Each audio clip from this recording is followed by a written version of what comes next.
Mr. Prime Minister Janab Imran Khan.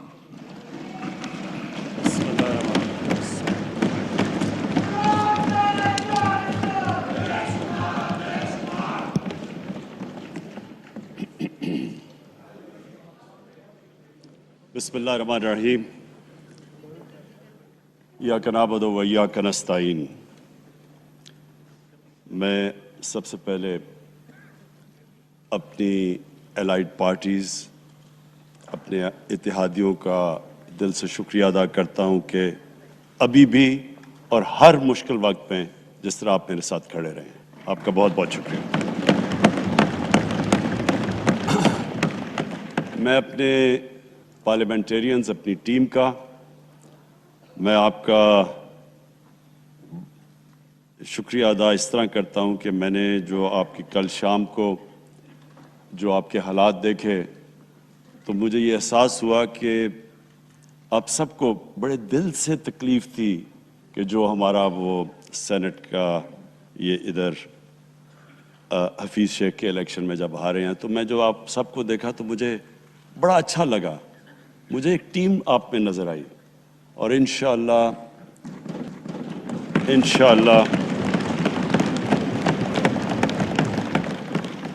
یہ ہماری team مضبوط ہوتی جائے گی. کیونکہ دیکھیں اللہ کہتا ہے کہ میں تمہارے ایمان کو بار بار آزماؤں گا. اللہ قرآن شریف میں ہمیں کہتا ہے. وہ کیوں کہتا ہے؟ وہ آپ کے ایمان کو آزماتا ہے مضبوط کرنے کے لیے. جب آپ ایک مشکل وقت سے نکلتے ہیں آپ اور مضبوط ہو جاتے ہیں. اللہ نے ایک انسان کو ایک ایسا چیز ایک ایسا اس کا جو سب سے بڑی جو اس کی مخلوق ہے اشرف المخلوقات اس کو جو اللہ نے بنایا ہے اس کے اندر اس نے ایک کنڈیشن لگا دی ہے کہ اگر آپ نے بڑا انسان بننا ہے تو مشکل وقت کا سامنا کرو, ریزسٹنس کے ساتھ جاؤ. جسم ہمارا یہ ہے, جسم کو ہم بھاری ویٹ اٹھاتے ہیں جسم تکڑا ہو جاتا ہے. ذہن کو جتنا ہم آزمائیں گے اور آزمائشوں میں ڈالیں گے سب سے بڑا جو پاور ہاؤس ہے وہ ہمارا ذہن ہے, وہ اور تکڑا ہو جاتا ہے, انسان تکڑا ہو جاتا ہے.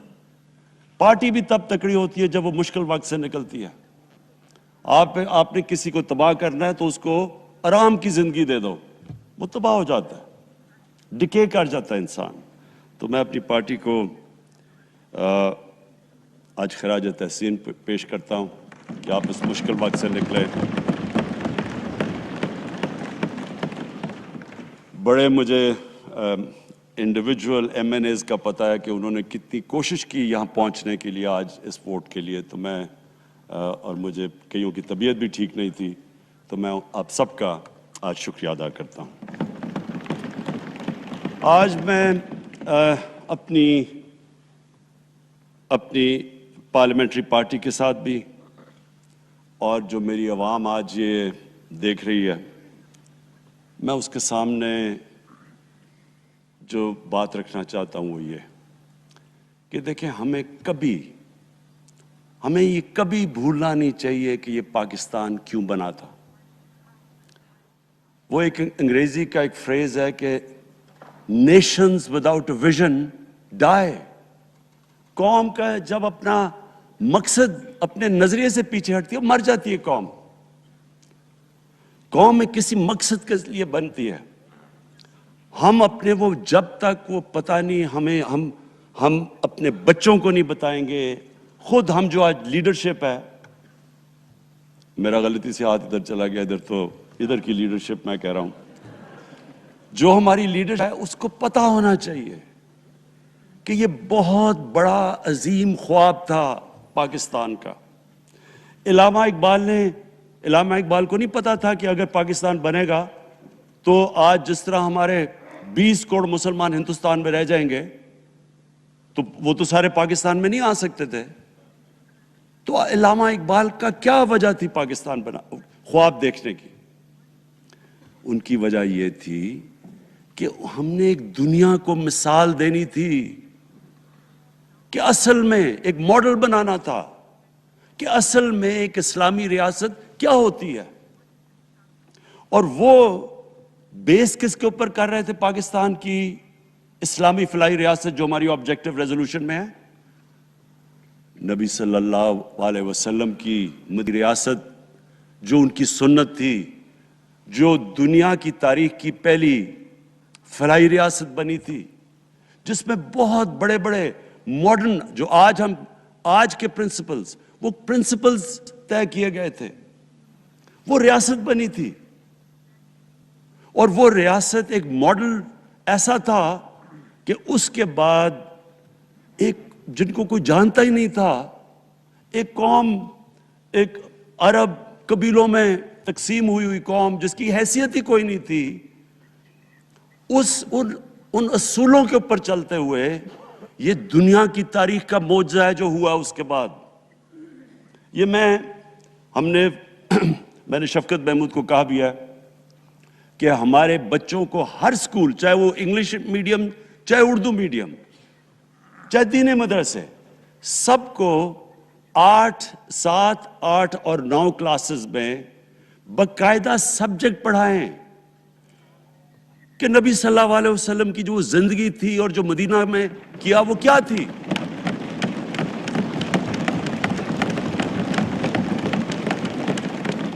تاکہ ان کو پتہ چلے کہ اس ملک کا مقصد کیا تھا.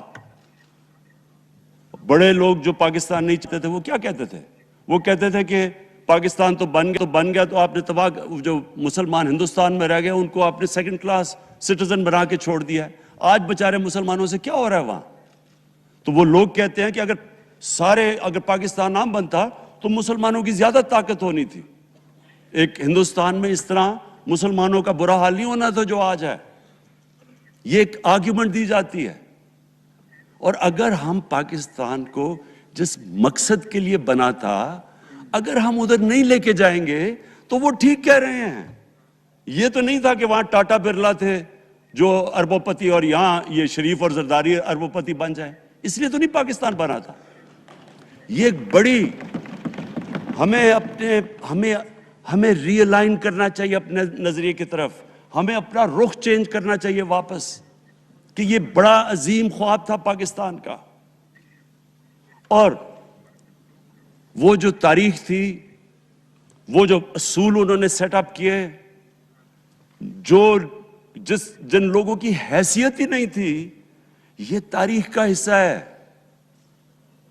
کہ اس کے بعد انہوں نے دیکھتے دیکھتے 15، 20، 30 سالوں کے اندر دنیا کی امامت کی.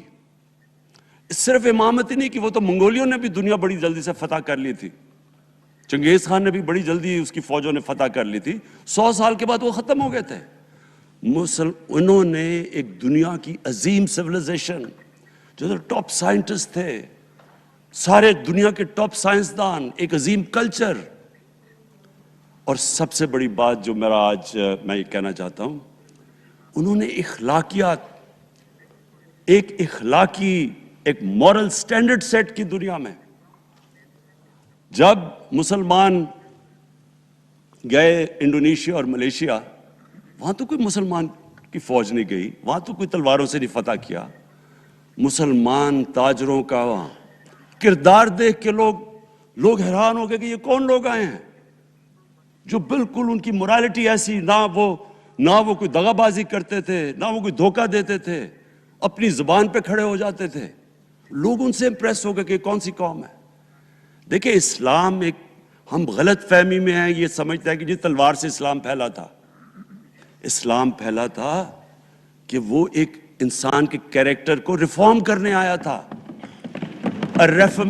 ہم جب اللہ سے مانگتے ہیں، ہم نماز میں ایک ہی چیز مانگتے ہیں کہ اللہ ان کے راستے پہ لگا جن کو تو نے نعمتیں بخشی، ان کے نہیں جو غلط تباہی کے راستے پہ چلے گئے. صرف نماز میں ہم یہ چیز مانگتے ہیں، ہر روز ہم پڑھ کے یہ مانگتے ہیں. یہ 2 راستے ہیں، ایک ہے تباہی کا راستہ، ایک ہے عظمت کا راستہ. نعمتیں کس کو بخشی؟ اللہ کے پیغمبروں کو. اور جو دنیا کا سب سے عظیم انسان، جو دنیا کا سب سے عظیم لیڈر، جس کو اللہ نے سب سے زیادہ نعمتیں بخشی، ہمارے نبی صلی اللہ علیہ وسلم. نہ کبھی اس طرح کا انسان آیا ہے، نہ کبھی آ سکتا ہے. تو ہمیں راستہ بتایا کہ ایک ان کا راستہ ہے اور ایک دوسرا راستہ ہے، تباہی کا راستہ ہے. اور وہ جو ان کے راستے پہ چلتا گیا وہ ایک عظیم انسان بنتا گیا. ایک کتاب ہے، میں اپنے لوگوں کو ریکمینڈ بھی کرتا ہوں کہ دی عرب کانکویسٹ، وہ پڑھنے والی کتاب ہے. اس پہ بتاتے ہیں کہ جب مسلمان ایک دم دیکھتے دیکھتے دنیا میں پھیل گئے تو کوئی ایک آدمی نہیں تھا. ایک تو بڑے عظیم سپہ سالار تھا خالد بن ولید، لیکن وہ جو بھی بنتا تھا وہ جنرل عظیم بن جاتا تھا. وہ اس کتاب کے اندر لکھی انگریز نے ہے. وہ کہتے ہیں اس کی کوئی ایکسپلینیشن نہیں ہے کہ یہ کیسے ساری دنیا پہ چھا گئے. نہ ان کے پاس کوئی لیٹسٹ ویپنز تھے، ایک طرف رومنز تھے، دوسری طرف پرشینز تھے، وہ تو سپر پاورز تھے، ہتھیار تو ان کے پاس تھے. نہ ان کے پاس ہتھیار، نمبرز میں بھی وہ زیادہ تھے، ان کی فوجیں بھی زیادہ تھیں، لیکن وہ ساری دنیا پہ پھیل گئے اور ایک ایسا سویلائزیشن بنا کہ زیادہ تر تو مسلمان نہیں تھے، وہ بھی ان کو مانتے تھے، کیونکہ ان کی اخلاقیات، ان کا عدل اور انصاف کا نظام، ان کا کیریکٹر، اس کی وجہ سے لوگ آئے ہیں. یہاں جو ہندوستان میں اسلام پھیلا ہے، یہ ہمارے جو بڑے بڑے بزرگ تھے، داتا صاحب،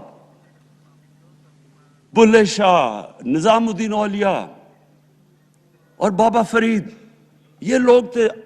ان کو لوگ دیکھ کے، ان کے کردار سے، ان کے انٹلیکٹ، انسانیت سے لوگ مسلمان ہوئے. تو ہم آج، میں جو یہ سینٹ الیکشن ہوا ہے، میں اپنی قوم کو یہاں، یعنی مجھے شرمندگی ہوتی ہے اسپیکر صاحب کہ ہم وہ کدھر وہ خواب اور کدھر بکرا منڈی بنی ہوئی ہے ایک لوگوں کو خریدنے کے لیے، اور سب کے سامنے.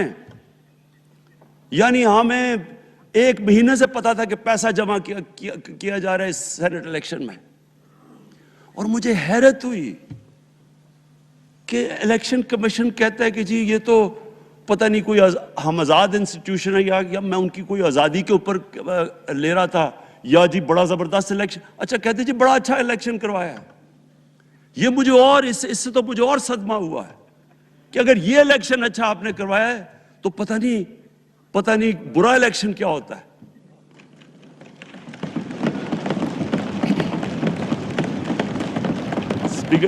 اسپیکر صاحب یہ دیکھیں، مجھے یہ افسوس یہ ہوتا ہے کہ ہم ایک چیز سمجھتے نہیں ہیں. ہم کہتے ہیں نا جی ہمارے معاشی حالات بہت برے ہیں. دیکھیں جی ہماری ڈیفیسٹ تھے، یہ ہمارے کرنٹ اکاؤنٹ، یہ جو بھی ہم کہتے ہیں قرضے چڑھے ہوئے ہیں. یہ جو قرضے چڑھے ہوئے ہیں یہ ایک بیماری کے سمٹمز ہیں. بیماری کچھ اور ہے. اخلاقی طور پہ ہماری قوم کو تباہ کیا ہے، پھر معاشی تباہی آتی ہے. آج مجھے ایک ملک کا بتا دیں جس کی اخلاقیات اوپر ہو، جن کے مورل سٹینڈرڈز اوپر ہوں اور وہ غریب ہو.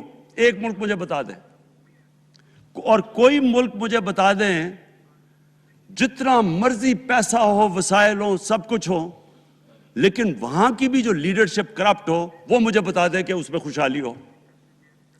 دیکھیں یہ ساتھ ساتھ جاتا ہے. اس وقت کیا ہوا تھا مدینہ کی ریاست میں؟ کیا انہیں کوئی سونا تیل مل گیا تھا؟ کیا ہوا تھا کہ ان کے پاس کوئی پیسے آ گئے تھے؟ کیسے وہ اوپر اٹھ گئے تھے؟ کوئی انہوں نے قرضے لیے تھے؟ کس طرح اٹھے تھے اوپر؟ دنیا کے عظیم لیڈر نے ان کی اخلاقیات اٹھا دی تھی. صادق اور امین،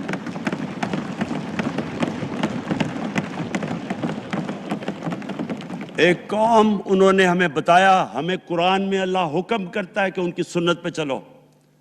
اللہ جب ہمیں کہتا ہے ان کی سنت پہ چلو، کیا ہم اللہ کو کوئی فائدہ پہنچا سکتے ہیں؟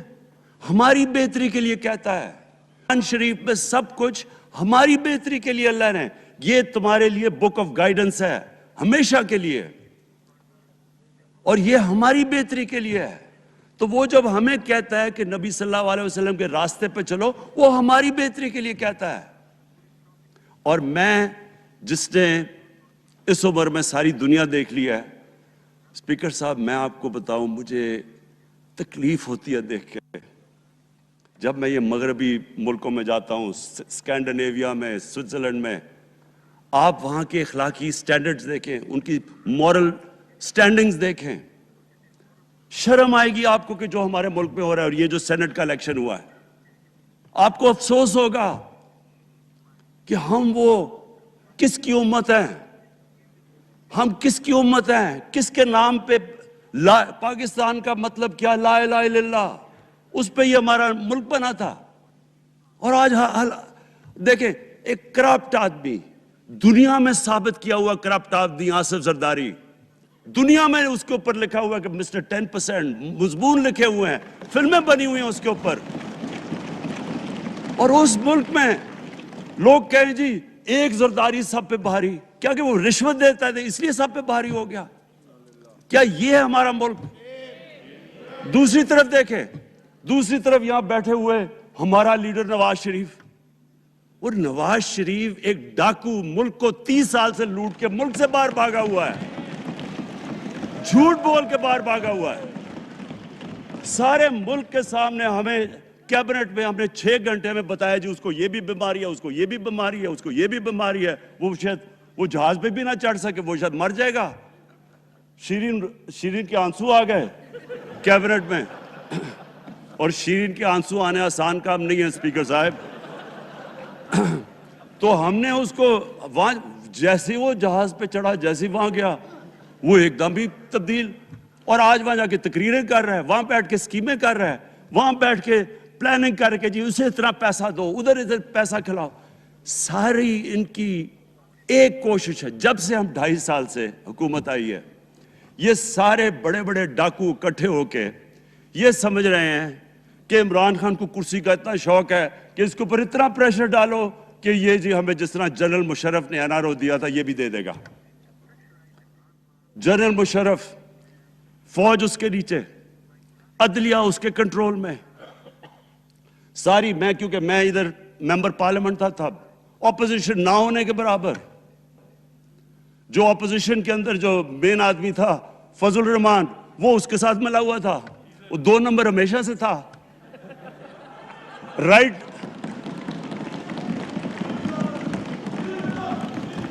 اور وہ آدمی جس کے پیچھے امریکہ ان کی جنگ لڑ رہا تھا، سب کچھ وہ ان کے پریشر میں آ کے ان دونوں کو این آر او دیا. اور اتنا بڑا اس ملک کے اوپر اس نے جرم کیا ہے. ان دونوں نے آ کے این آر او لے کے دونوں ہاتھوں سے ملک لوٹا. اس کے بعد دونوں نے اس ملک کے اوپر 4 گنا زیادہ قرضہ چڑھایا. اسپیکر صاحب، 6,000 ارب سے ہمارا قرضہ جو ٹوٹل لائبلٹیز 30,000 ارب پہ پہنچا دی. آج ہمارے اوپر کیا مسئلہ ہے؟ ہمیں یہ قرضوں کی قسطیں دیتے ہوئے بیچارے لوگوں کے اوپر بوجھ ڈالنا پڑتا ہے. یہ جو مہنگائی ہے اس کے بعد میں بات کرتا ہوں، لیکن میں پہلے یہ بات کمپلیٹ کر لوں کہ دیکھیں اسپیکر صاحب، میں یہ 2.5 سال سے تماشے دیکھ رہا ہوں. یہاں پہلے دن پرائم منسٹر بن کے پرائم منسٹر تقریر کرنے جا رہا ہے، کھڑے ہو کے تقریر نہیں کرنے دی. کیوں تقریر نہیں کرنے دی؟ کیونکہ ان کو پہلے دن سے ڈر تھا کہ یہ ہمارے جو کرپشن کے کیسز یہ معاف نہیں کرے گا. کرپشن کے کیسز ہم نے نہیں بنائے تھے اسپیکر صاحب، یہ سارے ان کے دور کے کیسز بنے ہوئے ان کے اوپر. آپس میں تو ان کا مکا تھا، اپنا نیب کا چیئرمین آپس میں مل کے کیسز ان کے بند کر رہا ہے. عدلیہ اس وقت کی عدلیہ وہ ان کے ہاتھ میں تھی، ان کو تو مسئلہ ہی کوئی نہیں تھا. وہاں $60 ملین آصف زرداری کا سوئٹزرلینڈ میں پڑا ہوا ہے. وہ جج کہہ رہا ہے کہ واپس لے کے آؤ. وہ یوسف رضا گیلانی جو یہاں سے سینیٹر بنا ہے، وہ پاکستان کا $60 ملین پڑا ہوا ہے سوئٹزرلینڈ میں. وہ جج کہہ رہا ہے کہ واپس لے کے آؤ. وہ کہتے نہیں جی میں نہیں خط لکھتا. بھئی آپ کے باپ کا پیسہ تھا، پاکستانی قوم کا پیسہ تھا. اس کے اوپر وہ ڈسکوالیفائی ہو جاتا ہے. وہ ایسے پھر رہا ہے جس طرح نیلسن منڈیلا کہیں ڈسکوالیفائی ہو گیا. اسپیکر صاحب، میں یہ چیزیں آپ کو اس لیے بتا رہا ہوں، میں تو ان کو 30 سال سے جانتا ہوں. دیکھیں، جب تک ہم اس ملک میں اپنی اخلاقیات ٹھیک نہیں کریں گے، مورل سٹینڈرڈز ٹھیک نہیں کریں گے، جب اس طرح کے الیکشن ہوں گے کہ کھل کے پیسہ چل رہا ہے اور ہم کہیں گے نہیں جی وہ پٹواری کیوں پیسے لیتا ہے تو وہ تھانے دار کیوں پیسے لیتا ہے, وہ سرکاری نوکر, وہ تو بیچارہ جو نچلا طبقہ ہے وہ تو واقعی جس طرح شیخ رشید نے کہا ہے مہنگائی جو بڑی ہے بیچارے لوگوں کی تنخواہ میں گزارا نہیں ہو رہا. ان کو ہم کہہ رہے ہیں کہ آپ بالکل ایماندار بنیں, اور یہ جن کا اتنا ان کے پاس پیسہ ہے اسپیکر صاحب, میں آپ کو یقین سے کہتا ہوں ان کو خود نہیں پتا کہ ان کا کتنا پیسہ باہر پڑا ہے. اتنے 30 سال سے چوری کر رہے ہیں یہ پیسہ, اور 30 سال سے پیسہ چوری کر کے اب ان کی کوشش یہ ہے کہ عمران خان کے اوپر پریشر ڈالو سارے چور مل کے کہ جی کبھی ہم گورنمنٹ گرا دیں گے, کبھی ہم وہ نکلاتے ہیں وہ. آپ سوچیں فیٹف کے اوپر, اب فیٹف ہماری وجہ سے تو نہیں فیٹف پہ ہم گرے لسٹ میں آئے, یہ تو نون لیگ کے دور میں گرے لسٹ میں آئے ہیں. اب اگر فیٹف کی بلیک لسٹ میں پاکستان جاتا ہے تو یہاں سب کو پتا ہے کہ سینکشنز لگ جائیں گی, تو آگے مشکل سے ہم نے اکانومی کو سٹیبلائز کیا, مشکل سے. اگر بلیک لسٹ میں جاتا ہے تو اکانومی سیدھی نیچے. آج جو لوگوں کو مشکل پڑی ہوئی ہے, اور مشکل پڑی ہوئی ہے ہمارے لوگوں کو مہنگائی کی, اس کی وجہ یہ ہے کہ ہمارا روپیہ جو تھا تقریباً 107 روپے کا آج 160 روپے کا. تو جب روپیہ گرتا ہے تو ساری چیزیں باہر سے مہنگی ہو جاتی ہیں, پٹرول, ڈیزل, بجلی. اب بجلی کی آدھی بجلی ان سے باقی ڈالر کانٹریکٹس کے اوپر بجلی کے کانٹریکٹ سائن کیے ہوئے ہیں, وہ سب کچھ باہر سے. دالیں مہنگی, جو چیز باہر سے امپورٹ کرتے ہیں, گھی مہنگا, ساری چیزیں مہنگی ہو جاتی ہیں. تو یہ سوچ لیں کہ اگر ہمارے اوپر سینکشنز لگ جائیں, اگر ہمارے اوپر فیٹف کی سینکشنز لگ جاتی تو یہ تو آپ تو سوچ ہی نہیں سکتے کہ یہ ملک میں کیا حال ہونا تھا. تو ہم اپنے ملک کے لیے فیٹف کی ریکوائرمنٹ پہ لیجسلیشن کروا رہے ہیں, اور انہوں نے جناب اتنا بڑا وہ ذرا پکڑا, اتنا بڑا وہ لا دیا جی, اتنا بڑا جی, یہ 34 شکیں چینج کر دیں نیب میں. اب نیب کا فیٹف سے کیا تعلق ہے؟ انہوں نے سمجھا کہ اب عمران خان قابو آ گیا, اب تو یہ ڈر کے فیٹف کی بلیک لسٹ سے اب تو جناب ہمیں یہ 34 شکیں سائن کر کے تو نیب کو ختم کر دے گا. مطلب یہ کہ صرف ان کی چوری کے کیسز ختم ہو جائے, بس 1 پوائنٹ ایجنڈا ان کا. اور میں نے آپ کو پہلے دن یہاں سے کہا تھا, پہلے دن یہاں کھڑے ہو کے میں نے کہا تھا کہ ان کا صرف 1 پوائنٹ ایجنڈا. میں ان کو جانتا ہوں, جب یہ سارے اپوزیشن میں میرے ساتھ تھے. ان کا صرف ایک خوف ہے کہ یہ این آر او نہیں دے گا, لہٰذا اس کو اتنا بلیک میل کرو, اور اب فیٹف کے اوپر تو یہ پھنس گیا ہے تو اب اس سے لے لو, اس سے کنسیشن لے لو تاکہ نیب ختم ہو جائے. اب سوچیں کیا ان کو ملک کا فکر ہے؟ کیا ان کو نہیں پتا تھا کہ کیا ہونا ہے اگر فیٹف کی بلیک لسٹ پہ چلے جاتے ہیں؟ اس کے بعد انہوں نے جلسے کرنے کی کوشش کی, بڑا جی پبلک نکالیں گے ہم, مینار پاکستان کے اندر جلسہ. مینار پاکستان کا یہ جانتے نہیں. دیکھیں ان کے بھی آ گئے ایک شہزادہ ایک شہزادی جنہوں نے زندگی میں کبھی کام کیا نہیں ہے, نہ ان کو پتہ ہے کہ سٹرگل ہوتی کیا ہے. جناب مینار پاکستان خود ہی اخباروں کے اندر اپنے آپ کو پیسے خرچ کر کے اخباروں میں ذرا نمایاں کر کے جناب انہوں نے مینار پاکستان میں جلسہ کر لیا. اب میں تو جانتا ہوں مینار پاکستان, اور میں تو اپنے لاہور کو بھی جانتا ہوں, میں تو اپنے لاہور شہر کو بھی جانتا ہوں. وہ لاہور شہر ملک کا کوئی پیسہ چوری کیا ہو اس کے خلاف تو نکلائے گا, لیکن بڑے بڑے ڈاکو اگر وہ سمجھ رہے ہیں کہ اپنی چوری بچانے کے لیے لاہور شہر کو نکالیں گے تو وہی ہوا جو ان کے ساتھ مینار پاکستان میں ہوا. اب آ کے جو اور ڈاکٹر فہمیدہ مرزا نے بڑا اچھا آپ کو ایکسپلین کیا. انہوں نے بتایا کہ یہ کیوں ضروری تھا اوپن بیلٹ. انہوں نے بتایا کہ الیکشن کمیشن کی تو ریکوائرمنٹ ہے کہ آنسٹ ہو, فری اور فیئر الیکشن ہو. تو انہوں نے 2008 میں چارٹر آف ڈیموکریسی میں کہا ہوا ہے کہ جی اوپن بیلٹ ہونی چاہیے دونوں پارٹیز نے. اور اس کے بعد ایک دم وہاں سے دونوں سب ادھر سے بھاگ کے اور کہتے نہیں جی خفیہ بیلٹ ہونی چاہیے. میں نے تب کہہ دیا کہ خفیہ بیلٹ کا ایک مقصد تھا, سارے مل کے کوشش کریں گے کہ حفیظ شیخ کو ہرائیں, اور وہ جو آدمی جیتا ہے پاکستان کا کرپٹ ترین آدمی. میں ایک چیز آپ کو آج کہتا ہوں, یوسف رضا کے آپ صرف ایسٹس دیکھ لیں, پرائم منسٹر بننے سے پہلے تھے اور اس کے بعد کیا ایسٹس ہیں. بس ایک چیز دیکھ لیں, کوئی آپ کو کچھ کرنے کی ضرورت نہیں ہے. آپ کو پتا چلے گا اس نے کیا کیا اپنے زمانے میں. تو اس کو لا کے یہاں بٹھا کے تو جناب انہوں نے سارا پیسہ لگا کے, اور ہمیں سب پتا تھا کیا ہو رہا ہے, اور اس کو جا کے جناب انہوں نے ہروا دیا حفیظ شیخ کو. اب کیا پیغام گیا سارے ملک میں اس کا؟ میں نے کیوں یہ آج ووٹ آف کانفیڈنس لی ہے, اس کا کیا پیغام گیا دنیا میں؟ سارے لوگوں کے سامنے اوپن ہارس ٹریڈنگ, لوگوں کو راتوں کو کال کر رہے ہیں. یا میں تو خاص داد دینا چاہتا ہوں, میرے ممبرز بیٹھے ہیں, خواتین بیٹھی ہیں جن کو کالیں گئی ہیں رات کہ جی 2 کروڑ سے ریٹ شروع ہوگا, ہم اب آپ کو آگے پیسے دیں گے. ان کو ساروں کو پیسے آفر کر رہے ہیں.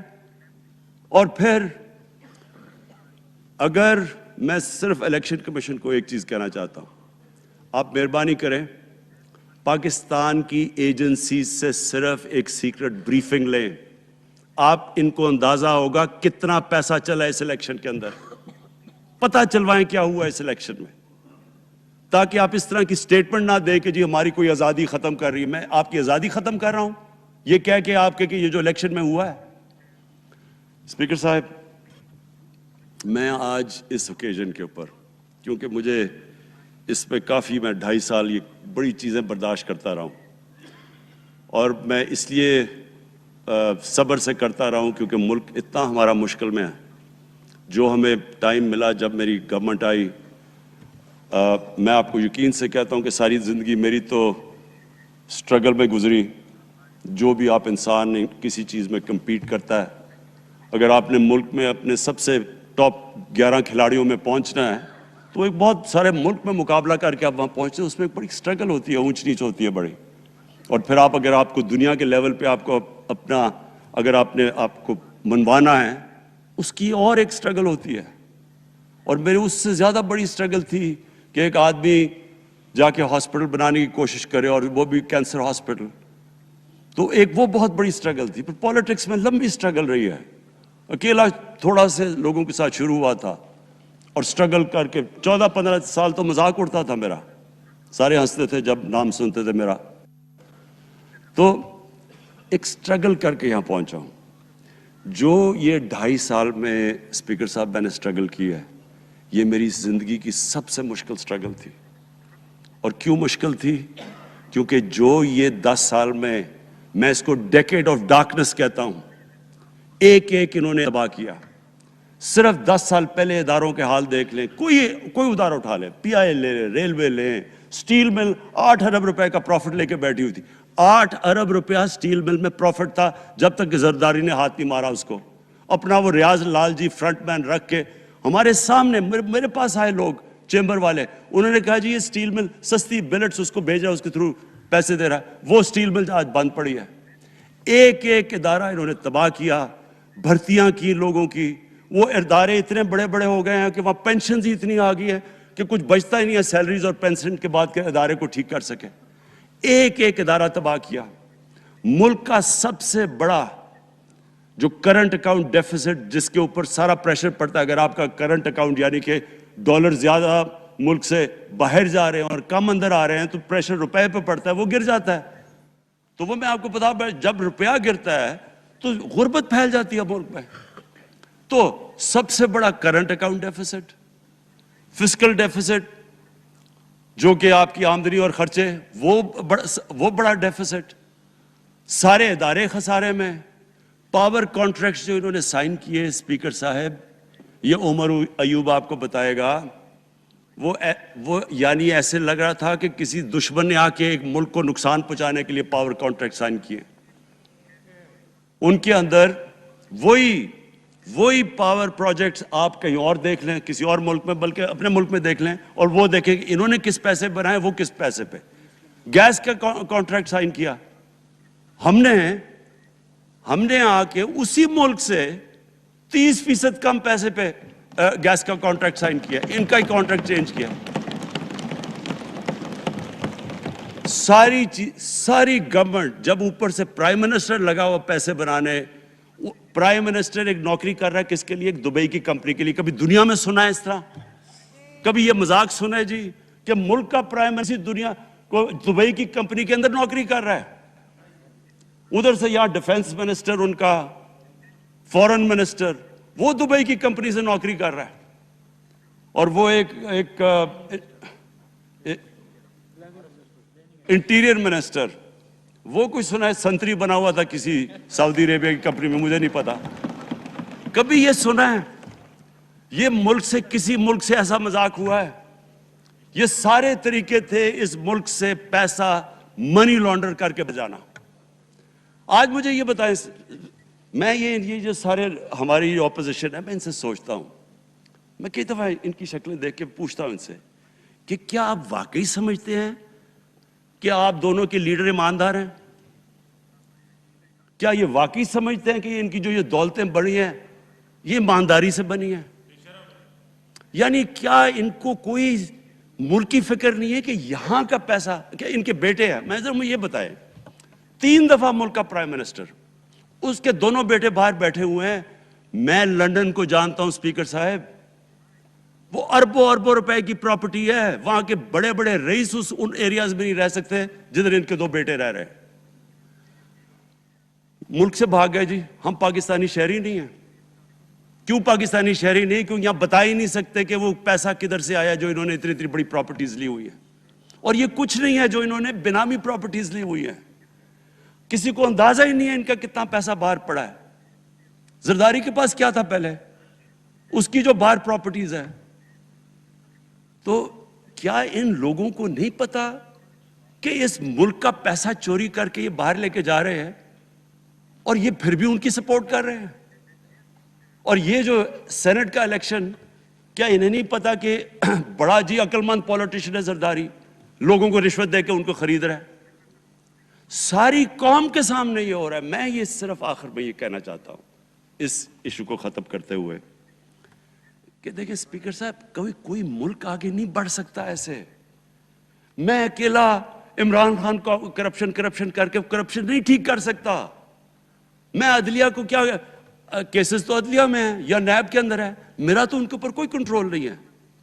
میں آج پاکستان کی عدلیہ کو اور نیب کو، جو آپ کو میری گورنمنٹ سے مدد چاہیے کنوکشنز کرنے کے لیے، ساری چیزیں ایک طرف، یہ اس ملک کا سب سے بڑا مسئلہ ہے.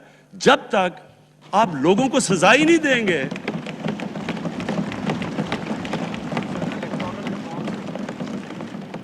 جب تک لوگوں کو سزا ہی نہیں ملیں گی. دیکھیں جی، کسی معاشرے میں جب سزا اور جزا ہی نہیں ہے، صرف غریب آدمی جیل میں جائے، طاقتور جلسے کرنے شروع ہو جائے کہ جی مجھے این آر او دو، وہ نیب کے عدالت سے نکلتے ہیں، پھول پھینک رہے ہیں ان کے اوپر. اربوں روپے کی چوری کی ہوئی ہے انہوں نے. وہ تو اسپیکر صاحب، میں ایک معاشرہ کرپشن کے خلاف لڑتا ہے. آپ جتنے مرضی قانون بنا دیں، وہ کرپشن کے خلاف، وہ کرپشن نہیں ختم کر سکتے. معاشرہ فیصلہ کرتا ہے کہ ہم نے اس ملک میں کرپشن نہیں ہونے دینی. معاشرے کی اخلاقیات ایسی ہونی چاہیے کہ جو کرپٹ آدمی ہو وہ کبھی اس کی شکل نہ دکھا سکے پبلک کے اندر. جو میڈیا کا رول ہے، میں اپنے میڈیا والوں کو بھی کہنا چاہتا ہوں، جو اسحاق ڈار سے کیا تھا ہارڈ ٹاک میں اسٹیون سیکر نے، وہ ہر جگہ یہ ہوگا. آپ جب بھی کسی بھی مغربی معاشرے میں کسی نے پبلک کا پیسہ چوری کیا، اس کی جرات نہیں ہوگی ٹی وی پہ جانے کے لیے. میں نے تو وہاں دیکھا ہوا ہے، بڑے بڑے نام، ایک دھبا لگتا ہے آپ کے اوپر کرپشن کا کیس، آپ سارے میڈیا سے باہر ہو جاتے ہیں. یہاں ہر روز شام کو بیٹھ کے اربوں روپے کی کرپشن کی ہوئی ہے، ان کو کسی نے قتل کیے ہوئے ہیں، اور آرام سے بیٹھ کے جناب میں لیکچر دے رہے ہوتے ہیں. اسپیکر صاحب، معاشرہ لڑتا ہے. اس کے اندر ہمیں سب کو مل کے اپنے ملک کو اگر بچانا ہے، معاشی طور پہ بھی بچانا ہے، پہلے ہمیں اپنے اخلاقی سٹینڈرڈز ٹھیک کرنے پڑیں گے. سارے ملک کو مل کے لڑنا پڑے گا.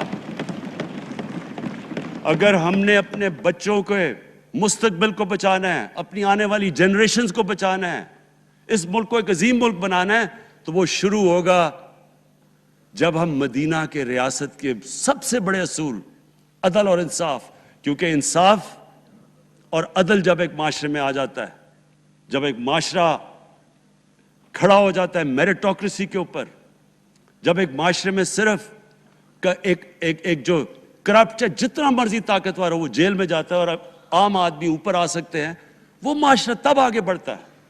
تو میں صرف اس کے اوپر یہ کہنا چاہتا ہوں کہ مجھے ساری قوم کی اس میں مدد کی ضرورت ہے۔ میں اپنی ساری زندگی کوشش کر چکا ہوں اور کرتا رہوں گا۔ میں تو اپنی پارٹی کو یہ بھی کہا تھا کہ اگر میری پارٹی ساری بھی چھوڑ دے، میں اکیلا بھی ان کے خلاف لڑتا رہوں گا۔ میں تو کبھی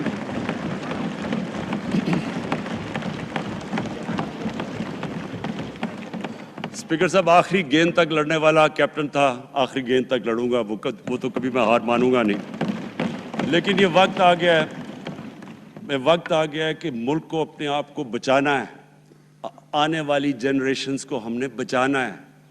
ہم تب تک نہیں کر سکتے انفارچونیٹلی جب تک ہم سب مل کے فیصلہ کریں کہ یہ جو اوپر بیٹھے ہوئے ہیں، جنہوں نے 30 سال سے ملک کو چوری کر رہے ہیں، ان کو ہم بجائے وہ صحافی جا کے کہہ رہے ہیں جی ہائی کورٹ کے اندر کہ جی اس کو تقریر کرنی دینی ہے، وہ نیلسن منڈیلا جو باہر بیٹھا وہ تقریر کرنا چاہیے جی، پتہ نہیں عوام کو سننا چاہیے کہ وہ یہاں سے بھاگا کیسے، اس کے پیسے کیسے، یعنی کہ میں حیران ہو گیا تب۔ اور اب اسپیکر صاحب میں صرف مختصر بات کر دوں آگے کی۔ دیکھیں پاکستان ایک مشکل وقت سے نکل کے اب ہم ایک سٹیبل اور آگے بڑھنے کے سٹیج پہ آ گئے ہیں۔ ہماری اللہ کا شکر ہے، جو سب سے مشکل چیز ہوتی ہے کرنٹ اکاؤنٹ، بڑی دیر 17 سال کے بعد 5 مہینے پاکستان کا جو کرنٹ اکاؤنٹ ہے وہ سرپلس پہ چلا گیا۔ یعنی ہمارے جتنے ملک میں ڈالرز آ رہے ہیں اور جتنے باہر جا رہے ہیں، اللہ کا کرم ہے زیادہ ڈالرز آ رہے ہیں، ہمارا روپیہ خود ہی، ہم پیسے نہیں لگا رہے اس کو، خود روپیہ سٹرینگتھ گین کر رہا ہے۔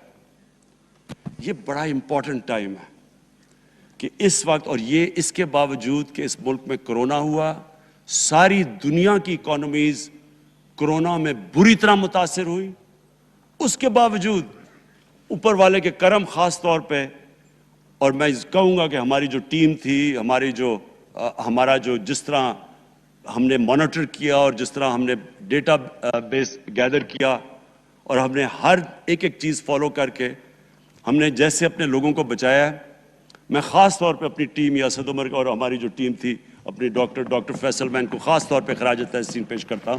تو اس مشکل وقت سے بھی آپ دنیا میں دیکھیں اور جس طرح پاکستان نکلا ہے۔ اب دیکھیں آگے ہمارا چیلنج کیا ہے۔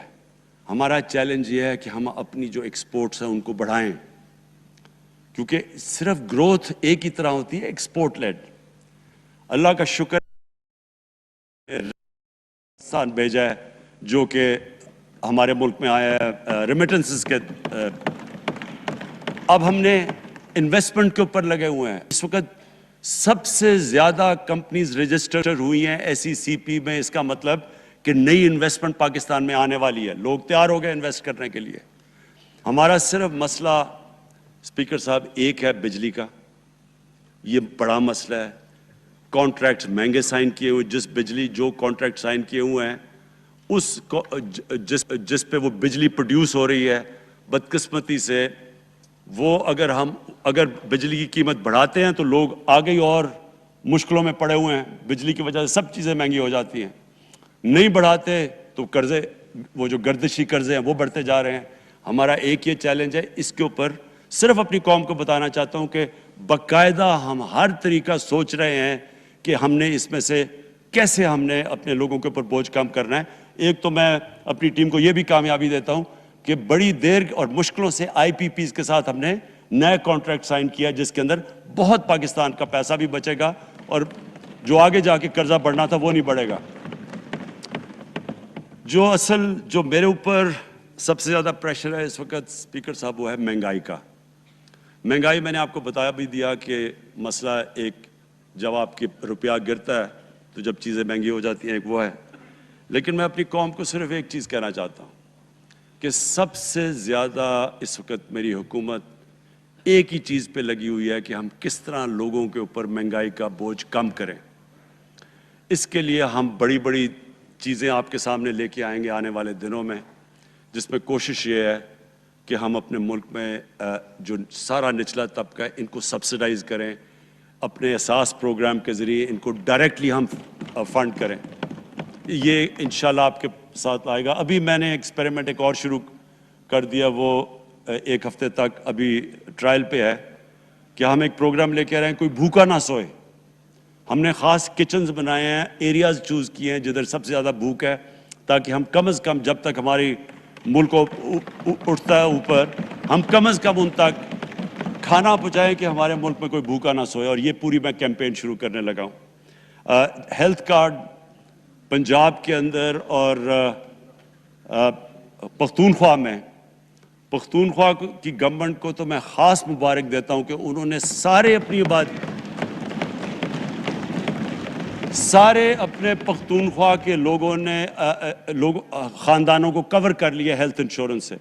یہ بڑے بڑے امیر ملکوں میں بھی ایسا نہیں ہوتا کہ ہر ایک خاندان کے پاس 10 لاکھ روپے کی انشورنس ہوگی، کسی بھی ہسپتال میں جا کے اپنا علاج کروا سکیں.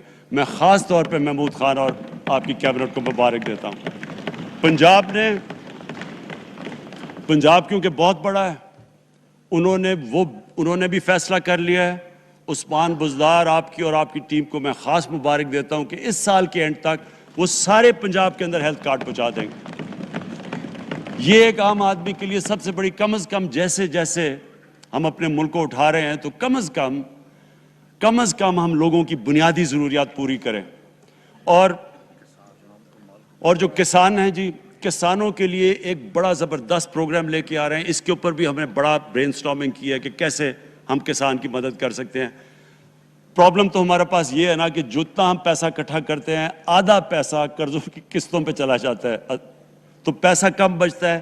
لیکن ہم نے فیصلہ کیا کسانوں کے اوپر ہم خاص زور دینے لگے ہیں، تاکہ وہ بعد میں بات کروں گا.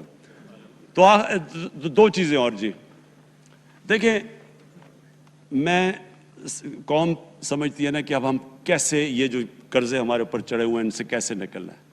اس سے صرف ایک ہی طریقہ نکلنے کا کہ ہم اپنے ملک میں دولت کے اندر اضافہ کریں، ویلتھ کریشن کریں. اس کے لیے ہم کیا کرنے جا رہے ہیں؟ اس کے لیے ہم نے میگا پروجیکٹس بنائے ہوئے ہیں. ایک ہے راوی سٹی لاہور، دوسرا اس وقت ایک والٹن کے اوپر ایک ہم بزنس سینٹر بنانے لگے ہیں لاہور کا، وہ بہت میگا پروجیکٹ ہے. اور پھر تیسرا جو ہے ایک جزیرہ بنڈل آئلینڈ، کراچی سے تھوڑے 1-2 کلومیٹر کے فاصلے پہ. ان سے یہ کیوں کرنے جا رہے ہیں؟ میں صرف لوگ سمجھے کہ ایک تو یہ ہمارے شہر پھیلتے جا رہے ہیں، جتنا شہر پھیلتا جائے گا نہ آپ ان کو سیوریج دے سکتے ہیں، نہ پانی دے سکتے ہیں، نہ صفائی کر سکتے ہیں. تو جو دنیا کے ماڈرن سٹیز ہیں وہ اوپر جاتے ہیں، یعنی وہ بلڈنگ اوپر جاتی ہے، بجائے اگر آپ پھیلتے جائیں تو مشکل ہو جاتا ہے سرو کرنا. تو ایک تو ماڈرن سٹیز پہلی دفعہ بنا رہے ہیں پاکستان میں اسلام آباد کے بعد. ایک وہ راوی سٹی، وہ بہت ضروری ہے. اس سے لاہور کا جو پانی نیچے جاتا جا رہا ہے وہ ہم وہاں بیراج بنا کے پانی اس کا بچانے لگے ہیں. اور دوسرا ماحولیات کے لیے وہاں ہم بہت بڑے پیمانے پہ اربن فارسٹ اور درخت اگانے لگے ہیں، کیونکہ وہاں لاہور میں بہت بڑا پرابلم ہے اس کا. وہی بنڈل آئلینڈ کا بھی مقصد یہ ہے کہ وہاں سارا سیوریج جا رہا ہے کراچی کا، اس کی سیوریج کو ٹریٹ کریں اور ایک ماڈرن سٹی بنائیں، بجائے کراچی پھیلتے پھیلتے حیدرآباد پہنچ جائے. ایک پوری اوپر سٹی بنائیں جو ایک ماڈرن سٹی ہو. تو لیکن اس کا اصل مقصد یہ ہے کہ اس سے پیسہ جنریٹ ہوگا، اربوں کھربوں روپیہ ہم جنریٹ کریں گے اور اس پیسے سے ہم پھر یہ قرضے واپس کریں گے. اور دوسری چیز، باہر سے انویسٹمنٹ آئے گی. بیرون ملک پاکستانی جو سب سے بڑا ملک کا اساس ہے، وہ باہر آ کے وہ ان کے اندر انویسٹ کرنے کے لیے تیار ہے، ان بڑے بڑے پروجیکٹس کے اندر. اور جیسے فورن ایکسچینج آئے گا، ہمارے ریزروز بڑے ہوں گے، ہمارا روپیہ سٹیبل ہوگا، اور اس سے جو ویلتھ کریشن ہوگی اس سے ہم پھر اپنے قرضے واپس کریں گے. اس کے علاوہ 50 سال کے بعد 2 بڑی ڈیمز بن رہی ہیں. پاکستان کی تاریخ میں صرف 2 بڑی ڈیمز تھی، اب یہ 2 اور بادشاہ ڈیم اور ممن ڈیم بنا رہے ہیں. یہ انشاءاللہ ان کے اوپر کام شروع ہو گیا ہے. لیکن مجھے جو آخر میں بات کہنی ہے اسپیکر صاحب وہ یہ کہ پاکستان کو آگے بڑھنے سے کوئی نہیں روک سکتا انشاءاللہ.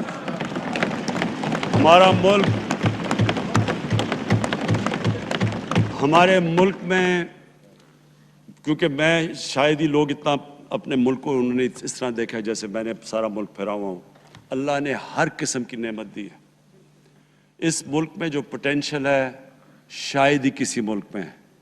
اس کا جو لوکیشن ہے جیو اسٹریٹجک وہ بھی شاید ہی کسی ملک کے پاس ہے. 12 موسم اللہ نے دیے ہوئے ہیں، یہاں اوپر سے لے کے نیچے تک کچھ بھی اگا سکتے ہیں. زرخیز زمین ہے جس کو ہم صحیح طرح استعمال نہیں کر پا رہے کیونکہ ہماری ساری پروڈکٹیوٹی بڑی کم ہے، ٹیکنیکس بڑی پرانی ہے. چائنا کے ساتھ مل کے اس طرف بھی ہم جا رہے ہیں کہ اپنی پروڈکٹیوٹی بڑھانے کے لیے. اس ملک کے اندر سب سے بڑی چیز ایک نوجوان آبادی ہے. اور آگے جو جسے کہتے ہیں کہ اگلی جو ریولوشن، 4th انڈسٹریل ریولوشن کے بعد یہ جو ٹیکنالوجی کی ریولوشن آ رہی ہے، اس میں ہمارے پاس ایک ینگ آبادی ہے اور اس کے اوپر اب ہم پورا زور لگائیں گے. اور انشاءاللہ یہ جو ہماری آبادی ہے یہی ایک ینگ آبادی پاکستان کو اٹھا دے گی اگر ہم ان کو صحیح معنی میں ٹیکنیکل ایجوکیشن دے دیں. جو میں الیکشن کمیشن کیونکہ بڑے ناراض ہو گئے تھے کہ میں نے کہا وہ الیکشن کے اوپر میرے کامنٹس تھے، میں ان کو یہ کہہ دوں کہ ہم نے یہ فیصلہ کیا ہے الیکٹرل ریفارمز کا. ہم اب ٹیکنالوجی کے اوپر وہ جو EVM مشینز ہیں، الیکٹرانک مشینز لے کے آئیں گے.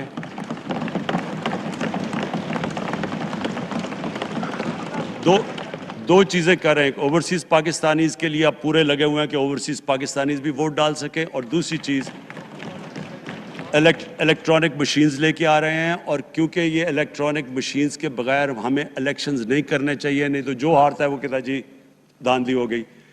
ہم نے اس طرح کا سسٹم لے کے آ رہے ہیں کہ امریکہ کے اندر جب ڈونلڈ ٹرمپ نے کہا کہ الیکشن میں دھاندلی ہوئی ہے، سارے انہوں نے جب الیکشن کھولا تو ایک بھی وہ نہیں ثابت کر سکے دھاندلی ہوئی کیونکہ الیکٹرانک مشینز تھی. ان کے پاس وہ سسٹم تھا. انشاءاللہ وہ سسٹم لے کے آ رہے ہیں تاکہ ہمیشہ کے لیے آگے سے یہ چیز ختم ہو جائے کہ جو ہارا تھا وہ ہار مانے گا، جو جیتے گا وہ جیت. جس طرح کہ انشاءاللہ ہماری حکومت کرے گی، جس طرح کہ ایز کیپٹن پاکستان دنیا کی کرکٹ کی تاریخ میں پہلی دفعہ نیوٹرل امپائرز میں لے کے آیا تھا. بہت بہت شکریہ. وزیر اعظم پاکستان عمران خان اعتماد کا ووٹ لینے کے بعد اسمبلی سے خطاب کر رہے تھے.